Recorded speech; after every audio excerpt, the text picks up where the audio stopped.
Hey everybody, and welcome to the ESPN College Game Day podcast for Wednesday, October the 4th, 2023. I am Ryan McGee, and I am joined by my colleagues, Pete Thamel. Pete, how you doing? Ryan, I'm well. We have a podcast rule here, which is sort of an eternal podcast rule that we make fun of all the people when they don't appear on the podcast. In their scheduled turns. Yes. But honestly, if you watch the end of the Notre Dame Duke game and you heard Reese Davis's voice, we will not make fun of. There's plenty to make fun of Reese Davis for. I'll be clear about that. But I just don't think this is like, you can't make fun of the guy. He's on the DL. Yeah. And also joining us is Bill Connolly. Bill, I have no problem making fun of Reese. I don't care. Okay. You and I don't have to see him every weekend, so we can. This is why I never say no to a podcast invitation. I don't want to be made fun of. Bill Connolly, are the Missouri Tigers best in game? They're undefeated, son. They're probably going to be a best bet in my Friday column, which I hate doing anything Missouri related, one way or the other in that column. But when SP Plus is swearing this is a toss-up game and the line says LSU by 6.5, I'm probably going to put that in as a best bet. But I'm sure my numbers are biased too, and so you got to take that into account. Yeah, of course. So will people give you dirty looks in the stands if it's 14-0 LSU in the first 7 minutes? Are you well known enough in Missouri circles where they're going to be like, Connolly, your numbers lie? Well, luckily they're always going to be madder at Eli Drinkwitz in that case. Okay, and so. Fair. That's he deserves it. Even if they do recognize me, and I don't think many do. It's kind of a nice life, really. But even if they do, they're always going to be madder at the team and the coach. So we're good. So we had Drinkwitz on Marty and McGee last Saturday morning, and we were in Kentucky, and he was in the hotel, and I made him so mad because I all I did was, you guys know, when you're doing the shows, they just hand you cards with statistics on them. And like, hey, there's some useful information you might like about Missouri. And I go, hey, coach. I go, man, you got it rolling. Team's undefeated. I go, quarterback hasn't thrown an interception. And I can't remember what the number was, but it was ridiculous. And he literally almost got up and walked off. And he's Coach Drink, so he hung out and he did the rest of the interview. But, I literally sat there the rest of the show waiting on the text. Like, what are you doing? He said on our show, he goes, you don't talk about a no-no when it's going on, man. And almost ripped his headphones out and walked away, but he didn't. So I appreciate that. But he did not throw an interception, correct? Because he has a pretty lengthy streak, right? Yeah, I think it's SEC record now, and now that everybody is talking about it, now it's one of those things. I mean, odds say he's going to throw a pick at some point anyway. So now when it happens, we'll be like, see, it's because we were talking about it. Yeah. But it's we'll see if it happens on. I don't know if LSU has defensive backs right now. And so we'll see. We'll see how this game plays out. But at some point he will throw a pick, and it will be because of a jinx. Yeah, well, and it won't be because of the hashtag McGee curse. So in the NASCAR world, drivers literally would tell me, stop tweeting about how well I'm running. Because for example, yesterday I had breakfast with Ross Chastain, and I texted him, hey, we're going to get together. Yeah, it was great. I'm working on a story for this week. And I texted him on Saturday, hey, appreciate the time. See you Tuesday. Go get him tomorrow. And he finished last, like dead last. So the McGee curse, hashtag McGee curse does exist on some level, but it does not exist apparently when it comes to Missouri quarterbacks. All right, so Pete, I'm not going to give you a hard time about the fact that you missed the podcast on Monday, because you did and Reese did as well. And so Marty McGee took over. We did the first half of the show together. And a question I asked Marty that I'm going to ask both of you, because I've asked everyone this week, which is, we have so many undefeated teams. Georgia cannot get out of a first half to save their lives until Brock Bowers bails them out, in the fourth quarter. Pete, I'll start with you. Who's the number one team in the country? A great question. Year 20 for me covering national colleges, by far and away the most wide open in terms of the number of people you could argue at the dawn of October who could win the national title. So there's two ways to divvy that up, because why would I actually answer it if I could non-answer it? I guess, do we? And I listened to you guys on the pod yesterday. Thank you. Do you do it by accomplishment, or do you do it by potential? And those are two very very different roads. Just because some teams, Michigan, for example, really haven't played anybody, so they sure look good. and the NFL scouts go through and think they have double-digit draft picks, and they have a good quarterback, an elite offensive line, and a really stingy defense. But until can you coronate someone a contender before they've played someone? I guess is the question. So I don't know, and I can put that hypothetical out and then maybe answer your question from there. Yeah, well, and to a point about Georgia, they haven't really played anyone. Sure. No offense to Auburn. They haven't really played anyone, and they also haven't looked good. But they continue, Bill, to be number one, although that has certainly softened. But this all stems from I got back from Kentucky on Saturday. I watched the College Football Scoreboard show, and this was a debate that was taking place between Joey Galloway and Dan Mullen. And Joey Galloway immediately was like Georgia because they're the two-time defending national champions, and they haven't lost. And Dan Mullen was like, okay, so you're rewarding them for what they've done before. He said, I'm going to reward someone for what they've done now, and he started talking about Texas. And so, Conley, where are you on this? I'm in Michigan myself. One of the things you learn when you're trying to operate a pretty good predictive system is that priors do matter. Like we like to think that every year is a blank slate, and as that this is the case every single year. Somebody with a fan of an upstart will start yelling at you for overrating whoever at the top because they ain't played nobody yet or whatever, and that's fine. But Michigan's won 2 straight Big Ten titles and has made the playoff 2 straight years, and has also, even when you account for opponent, they're first in SP Plus. They're first if you take out all preseason projections and only look at this year. The reason they're like 1-3-1 against the spread or something like that, but that's mainly because they don't play the fourth quarter, which is a lot better approach, by the way, than not playing the first quarter like Georgia. That's you save yourself some pain if you save the bad 15 minutes for the end, but what they've done against the schedule they've faced is still as good as anything anybody else would do against that schedule, aside from blowing the spread in the fourth quarter. So they've passed every test that I think you could ask of them with this horrible schedule they have, and they're still not going to play anybody till like week 11 in terms of like top 30 level teams. So they're just going to keep cruising along like this. Probably they'll probably fall asleep at some point and have a tricky game, a trickier than expected game against somebody. But that be this weekend, Bill? Probably not. I like building up hope for upsets and whatnot, but I have not seen a single thing from Minnesota's offense that suggests that, if Michigan gets to 14 or 17 points, the game's not over. Because that's the other thing Michigan has going for them is if this isn't the best defense in the country, it's really, really close. They are extremely unforgiving, even if they go into super conservative mode on offense. So, no, I think of Michigan and Ohio State, the top 2 Big Ten teams, I think Ohio State's pretty vulnerable this weekend. Maybe, but I don't think Michigan's very vulnerable. I think this is a team that they dominate and win like 20-6 or something like that. Yeah, and maybe I'm guilty of the reverse of what Joe Galloway was accused of doing on Saturday night, which I didn't think was fair, by the way, about rewarding Georgia because of what they've done. Because to your point, Bill, if that matters, then I think I'm guilty of, when it comes to Michigan, I've not really watched them much this year because I haven't had a reason to, number one, because the schedule is bad, and number two, I'm going to use a plane when they're playing. But also, I think that it's not fair, but I think, same with Texas. I think I touched on this with Marty on Monday.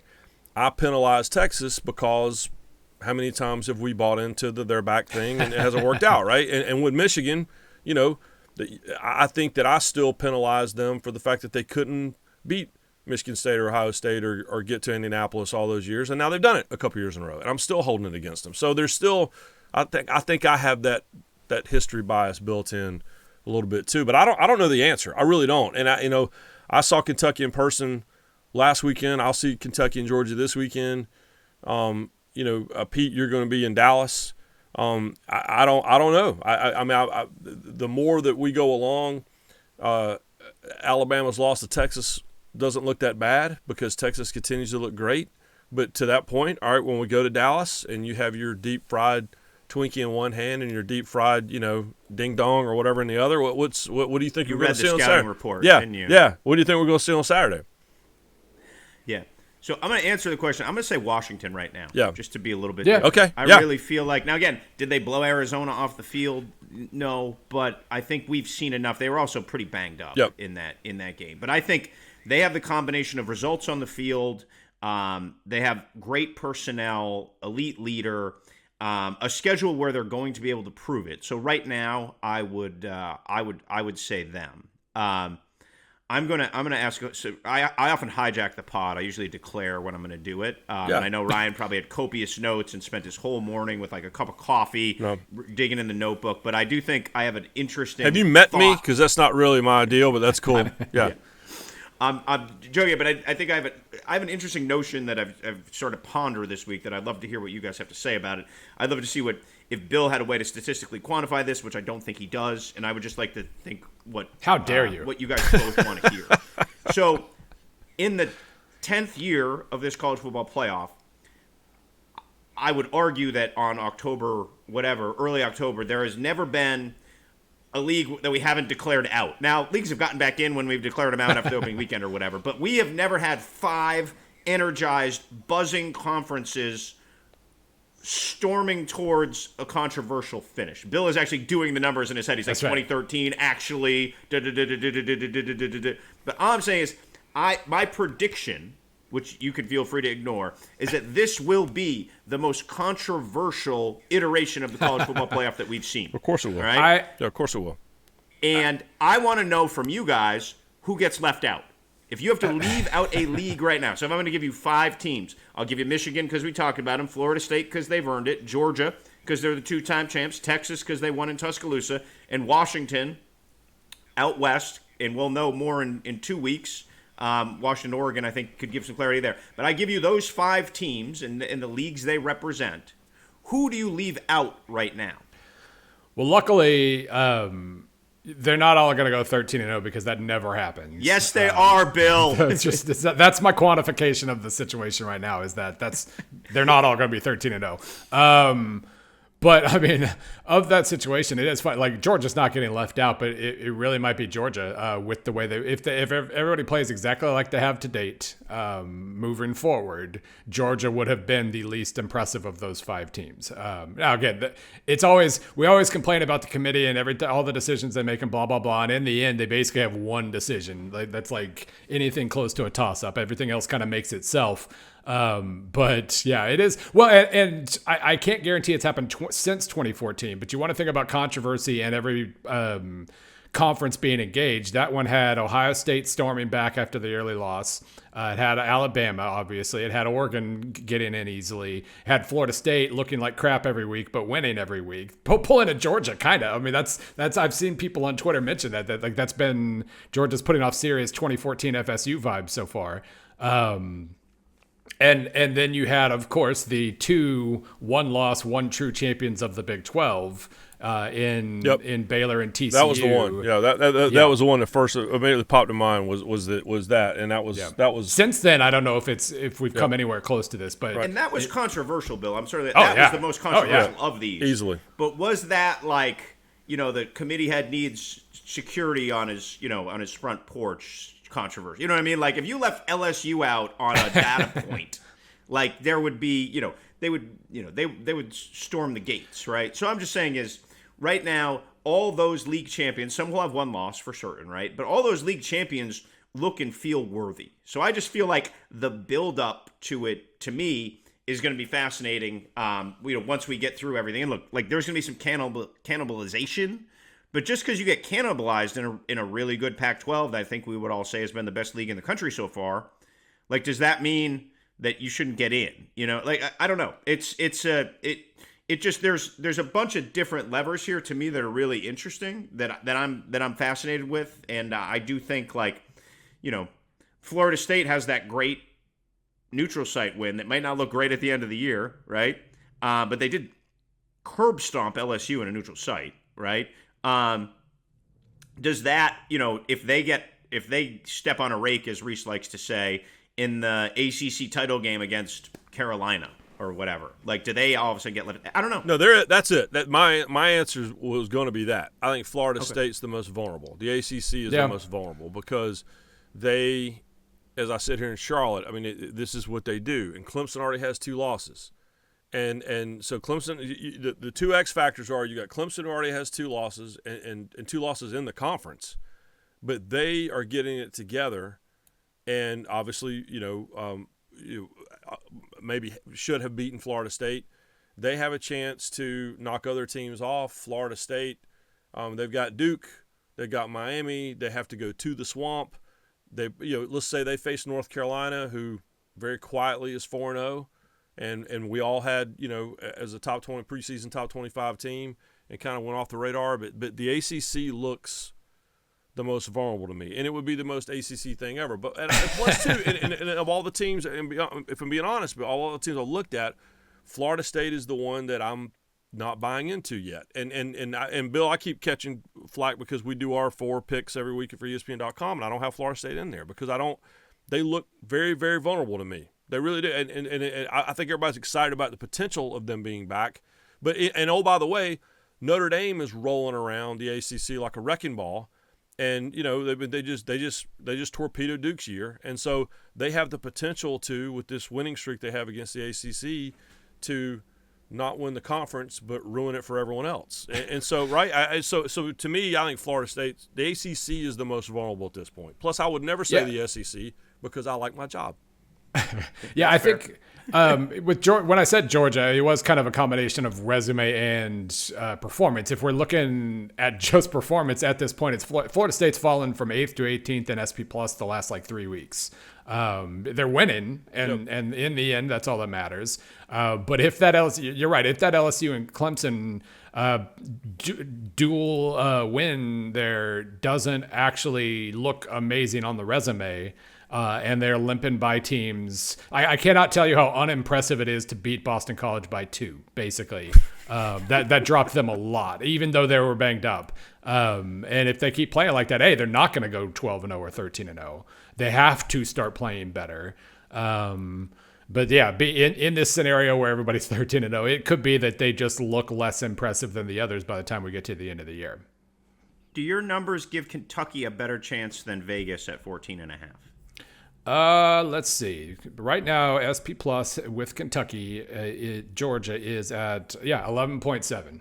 I just feel like that's a lot of points for a Georgia team that doesn't score a lot of points, and the tempo in this game is going to be like a play a minute, basically. So that's a great point. So it'll be hard for Georgia. We've seen this Georgia Kentucky game before in that sense, where it just took forever for Georgia to actually pull away, even though they weren't really being threatened all that much. They're a team that starts slowly, doesn't make big plays, so it takes them a while to catch up if they start slowly. And Kentucky's in a really funny spot right now because we still picture big, burly, physical Kentucky. All they do is either make a 1-yard gain or a 70-yard gain. They're one of the more all or nothing teams in the country this year, and they're going to finish the regular season playing against the most all or nothing team in the country, Louisville. Very much looking forward to that one already.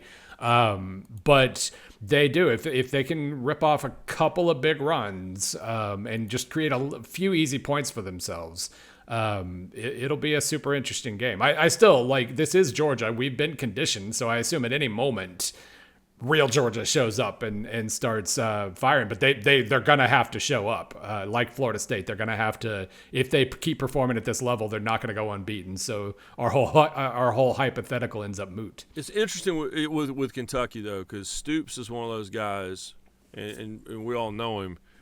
You're gonna know immediately if he's telling you the truth or not. And I think about that magical year they had 3 years ago, and at SEC Media Days. He looked us right in the eye and went, "No, we're really good," and they were really good. And it wasn't just your typical blow of sunshine. He did the exact same thing in July in Nashville, where it was on the record and off the record. Like, listen, I'm telling you, we have the potential to be a special football team.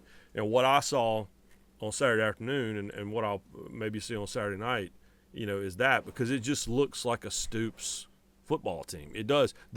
It's funny they don't play big and burly. Those dudes are big off the bus. They're really big. They are big off the bus. I mean, where our stage was set up in Lexington, they walked right behind us to get from the they dress in the football building because it's right next to the stadium. They're walking behind us, and literally right out loud, I was like, "These dudes are big." Like you could just y'all know the eye test on the teams.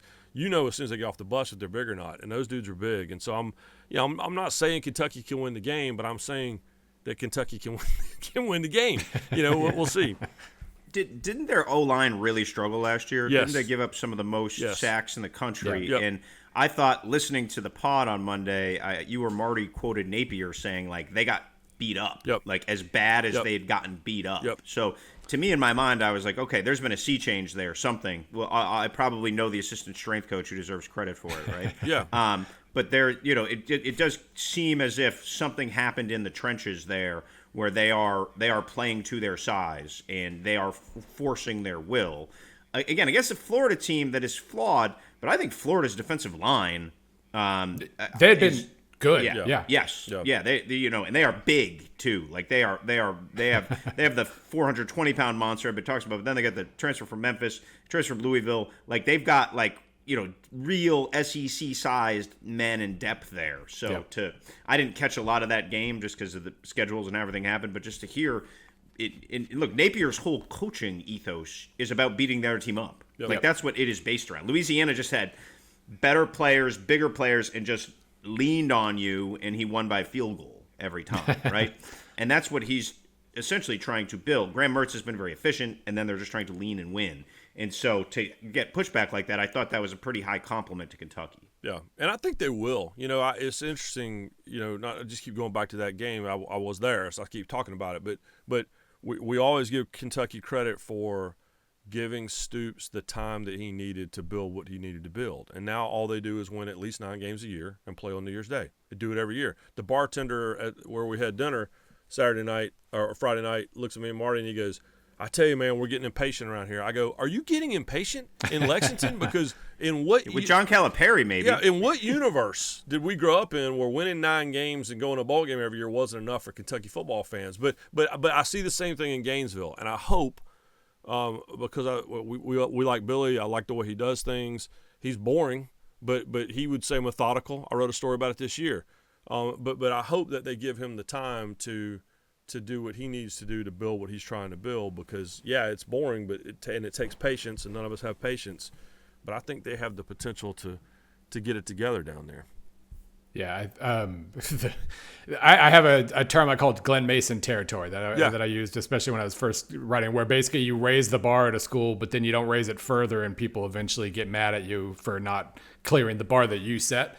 He wasn't good enough. If Kentucky fans really do get impatient with Mark Stoops, that it'll have to be called Mark Stoops territory from that point forward. Because they're basically, I'm looking at the last 5 years SP Plus, their average ranking is 22.8. And they basically finished between 18th and 23rd 3 out of those 5 years. Like that's good living. And obviously once you get used to that, you want more, but that's always going to be good living, especially at Kentucky. Yeah, and SP Plus did not exist when I was in college that I know of, Connolly, but it would not have been that high back in the day when I was at Tennessee and we were in the middle of like a 30-year winning streak against Kentucky. There would have been an 8 in front of the 3. Yeah, probably. yeah. But all right, so I touched on a second ago before you hijacked the pod there, Pete. You're going to Dallas. Yes. Texas fascinates me. Oklahoma, I think. And again, we talked about this on Monday. There's kind of that second group, maybe even the third group of undefeated teams. And there sits Oklahoma very quietly at the top of that heap, with the quarterback who's been playing college football since I was in college in the 90s. Yes. But what do you think we will see, at noon where you guys will be on Saturday? A great question. Bill, have you ever been to this game? I somehow have not, no. Okay. The only Cotton Bowl I went to was the actual bowl. Okay. Ryan, have you been to this game? Yeah, it's okay. There's no other game like it. Correct. It is my favorite game to attend, if only because, and there's great rivalries, right? I'm not saying it's a better rivalry than Auburn, Alabama, or Michigan, or whatever, but as a singular event and game is my favorite to go to because everything about it is completely bananas. Yeah. All right. It is in an actual carnival. Yeah. Right. Yeah. So, first of all, there are 0 games played every year that are in an actual carnival. Stadium split in half. The energy is authentic, like most rivalry games. that, walking out of that stadium, well, first of all, just the buzz, teams go on, it's electric. Going out of the stadium, the fans on each side are going to be talking junk to each other about the result for the next 364 years. Like, it really matters. Like, it feels like it viscerally matters. But I bring up the setting only to say that every one of those games I've gone to has been completely bananas. Yeah. That, like, nothing has, like, there's huge special teams play. You think about the Roy Williams lead? Like, they're just, it defies prediction. It defies common sense. There's been big point spread upsets. There's just a lot that, that can happen. So me coming on here and saying, well, I think it's going to play out this way. All I know is, like, there will be some weird monster like type situation, and I am confident it will not be 48-0 or whatever it was last year. Like, that was, Oklahoma's quarterback, you felt bad, right? Yeah. Because Gabriel was hurt in that game, and it was like cringy to watch. I'm in the midst of one of those where I call a bunch of people who played Oklahoma, and to see, like, I think much in the vein of, like, that tier you guys were talking about in the pod on Monday, Ryan, of, like, what do we know about them? Oklahoma, there's still a pretty good aura of mystery. There's been flashes. Butch Jones will see them in his nightmares of wow, and then there's been some middling play, perhaps. When I think about that Cincinnati game. So I would say this: when I'm watching, the key to the game to me is going to be the referee. If the referee is moving and sprinting to the ball and Oklahoma is playing at a breakneck tempo, like the opposing coaches I've talked to about why this Oklahoma team's better, they just say the tempo is pressed to an absolute level of, like, RG3 at Baylor tempo. So if the ref is sprinting to the hash, dropping the ball, and they're moving, they're going to stay in the game. Defensively, they are better, but they are still modest. They don't have a ton of NFL talent. The linebackers are the weakness, and I would think that Texas could exploit that. Although if JT Sanders doesn't play, he's got an ankle. That would be something to watch. If for those who listen for investment advice, I would be curious about. I'd be curious about that. I am not a huge believer in Oklahoma's defense, but I do know that they're better. A couple coaches told me they simplified some schemes, streamlined some things. They, were prone to huge busts last year. It was very unvenables. It's starting to feel more venables. So I think Texas is going to win, but I'm not ruling out that something bananas could happen. From the moment they walked off the field in Tuscaloosa, Texas's toughest opponent this year was human nature. And we saw a little sleepwalky against Kansas and a backup quarterback last week. Like, they are vulnerable to bouts of human nature. And if this game does end up being one of these bananas games, it is not because Oklahoma has gotten past them in talent. Oklahoma right now is a middle-of-the-road SEC team on the lines, offensive and defensive, in terms of talent. Like, they need tempo is their gimmick to overcome their pedestrian talent. They're not bad, but, like, they're more South Carolina than they are Tennessee in terms of talent. The numbers love Oklahoma this year. Yeah. Not like more than Texas necessarily, but just like more than the humans do. They were up to ninth, or they're up to ninth right now in SP Plus. They were a little higher than that, I think, a couple of weeks ago. They're second in FPI, and so things like that kind of. Like, you're right, their line play is not what it was, what it has been, especially, I mean, I guess we're used to them not playing all that great on the defensive line, but they usually have a great offensive line. Sure. And it's definitely not up to those standards, but it is definitely, this is a far more sound team. And I love the fact that the last 2 weeks they won a track meet and then they won a rock fight against Cincinnati and Iowa State. It was only a track meet for a minute, I guess. Iowa State had like 3 good drives and it was close for a second, and then they pummeled them from there. But I like the flexibility. I like what they're showing. And this is really one of the most reliable rivalry games. I was just looking at scores starting in 2014. The scores for this game have been 31-26, 24-17, 45-40, 29-24, 48-45, 34-27, 53-45, and 55-48. Last year, obviously, OU had one quarterback and he couldn't play, and therefore it was a disaster. But This is and somehow after that big long run, the 20 and 21 games were the best of that stretch. Things just got crazier every single year.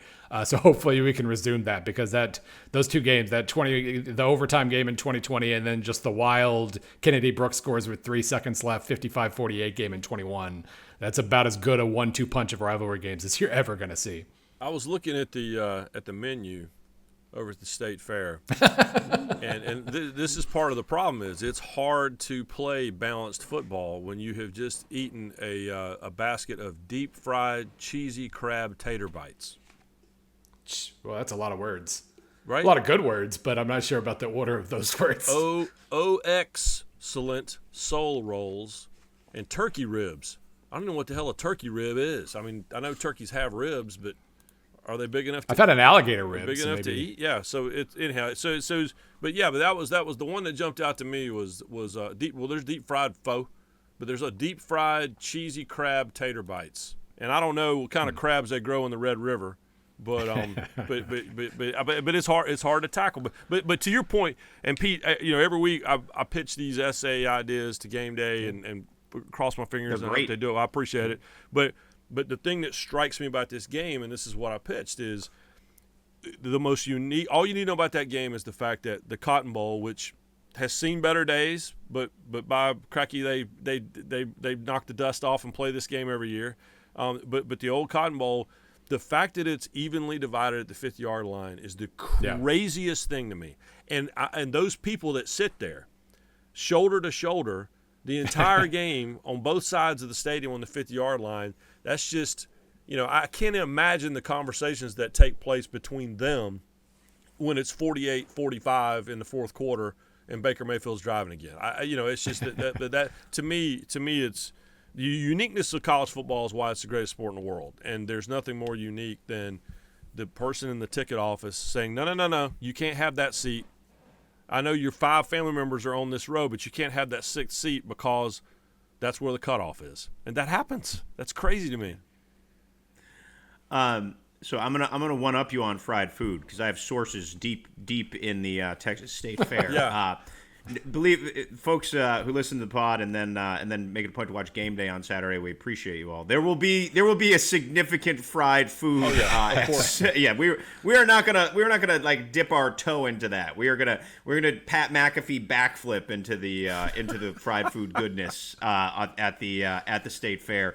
The one I saw yesterday, and I sent it to Jess Sims as a dare for her to eat, was a deep-fried Fruity Pebble shrimp po' boy. Oh, my gosh. What? Okay, well, first of all, is the po' boy fried or is the shrimp fried? Oh, no, the whole po' boy. Okay. So you make the sandwich, then fry it. And then I assume the accoutrement is the Fruity Pebbles. What will you, if you're cheating, what are you gonna eat and not admit it later? Yeah, so I'm not a big fried food person. This is probably a terrible thing on the podcast. So my old podcast at Yahoo, they played Would You Eat It? And I was like the straight man. They were like, Pete's definitely not eating that. Yeah. I would eat acai bowls, which really aren't healthy, by the way.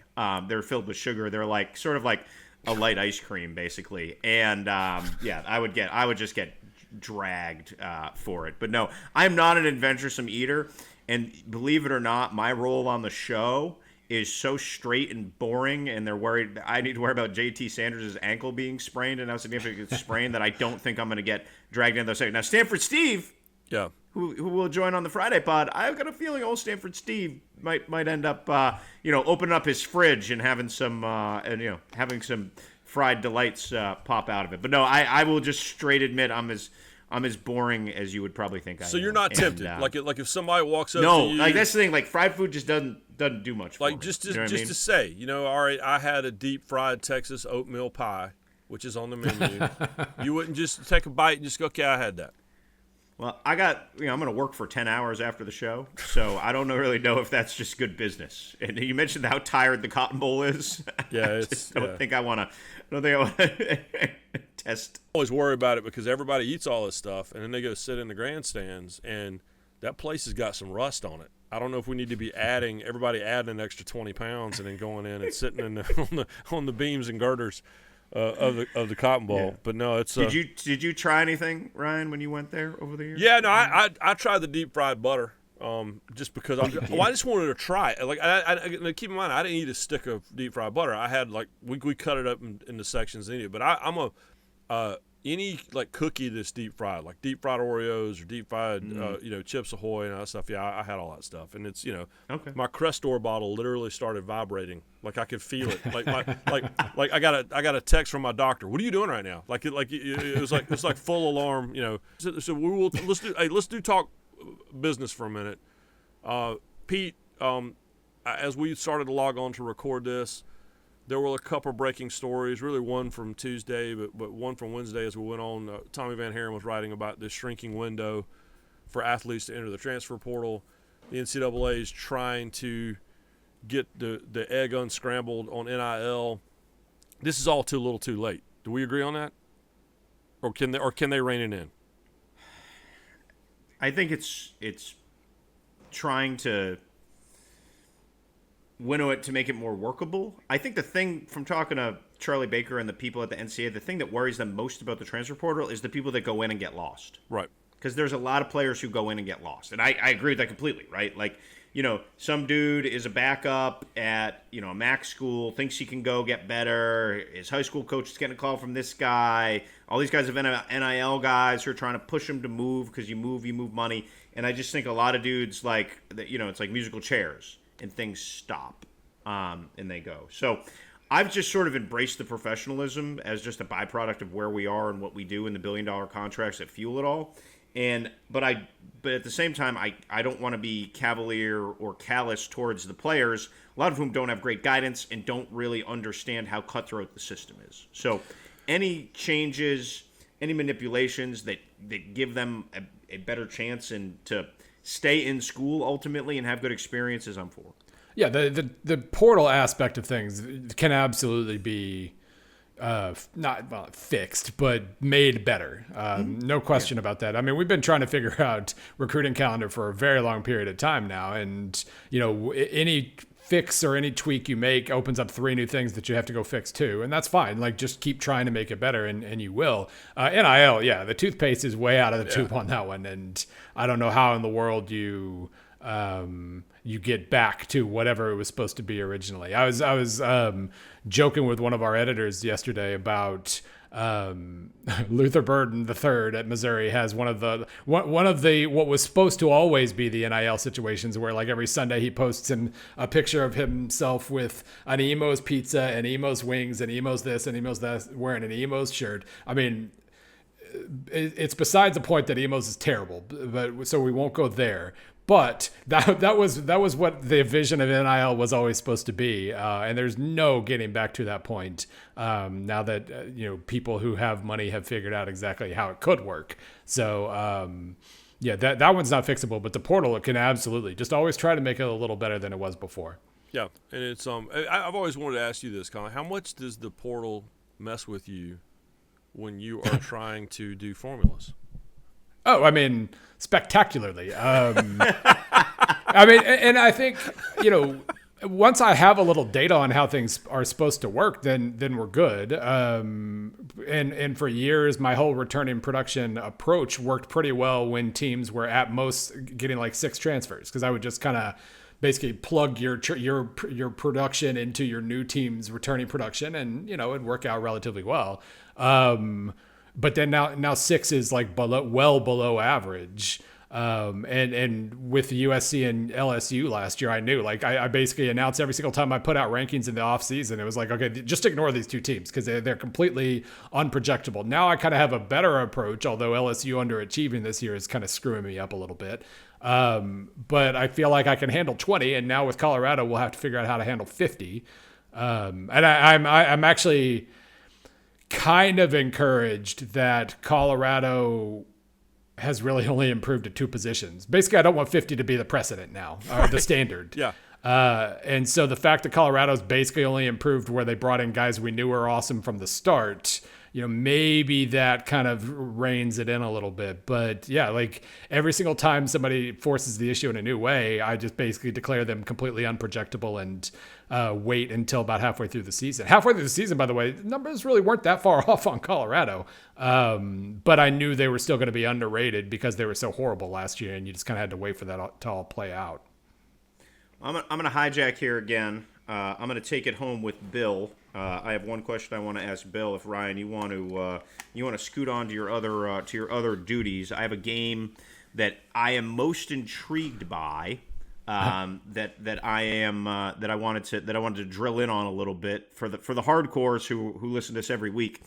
I think the most interesting game on the slate is the UCLA Bruins, favored by more than a field goal, with Washington State coming to town. And we have decent empirical evidence on Washington State.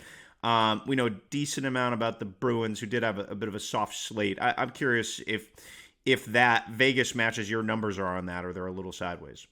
Right now we're looking at UCLA by 4.3. Yeah. So. Oh, interesting. So I would have thought Washington State would. Oh, that's interesting. Yeah. I mean, basically, I think it's kind of a last impressions thing. UCLA having to play a freshman quarterback at Utah and having him look very much like a freshman quarterback. Like that was our last impression of them. They might have one of the best. Like UCLA right now is second in points allowed per drive nationally. They've been they haven't. UCLA. They haven't given up more than 14 points in a game yet, and of course they played San Diego State and NC Central, but Coastal can still move the ball. They gave up 13 to Coastal. Utah can't move the ball. They gave up 14 to Utah, and 7 of that was on defense. But that's been one of the UCLA's defense has been one of the most unexpectedly awesome units in the sport. Now, you could also say that Washington State's offense has taken a huge step forward this year too. So that's going to be a super interesting matchup just to see if one team has more of an advantage there than expected. I think Washington State isn't going to be able to run all that well, but they don't run, so that's fine. They'll be able to. They should be able to pass. But yeah, on the other side, it's kind of more weakness versus weakness. UCLA's run game is still pretty good. Washington State's defense might not be in that way. So yeah, it's. Both of these teams have overachieved their preseason projections, but they've kind of done it in equal fashion. Therefore, it ends up being about where the line is. All right, that makes sense. I appreciate you appeasing my hijack here. No, this was a surprising week because I mean, any OU Texas week that always kind of drowns out everything else. Obviously, because of where I live, I knew LSU Missouri was going to be big too, and I'm still mad at our bosses who put that game on at the same time as OU Texas. But guess we can't do anything about that. I'm not mad at him, by the way. I just want to be clear about that. That's right. I retract my statement. But I mean, you got Kentucky, Georgia. That's more interesting than we thought. Alabama, A&M, of course. But like Maryland, Ohio State. Ohio State stinks in the red zone on both sides of the ball. Maryland's good in the red zone on both sides of the ball. That could be interesting if the whole September Maryland versus everything else Maryland isn't a thing anymore. Louisville, Notre Dame. Louisville's the most unstable, high variance team in the country almost, and that's always fun. So there's a lot going on, and obviously Red River. That's one good thing about Red River being early is we still have 2 other time slots to absorb lots and lots of potential chaos. All right. That's good. Well, I think that's a good way to end this high variance, low output podcast, Bill. That's right. So. We appreciate you. We appreciate Dr. McGee for joining us, and we will see you on Friday with our picks with the great Stanford Steve.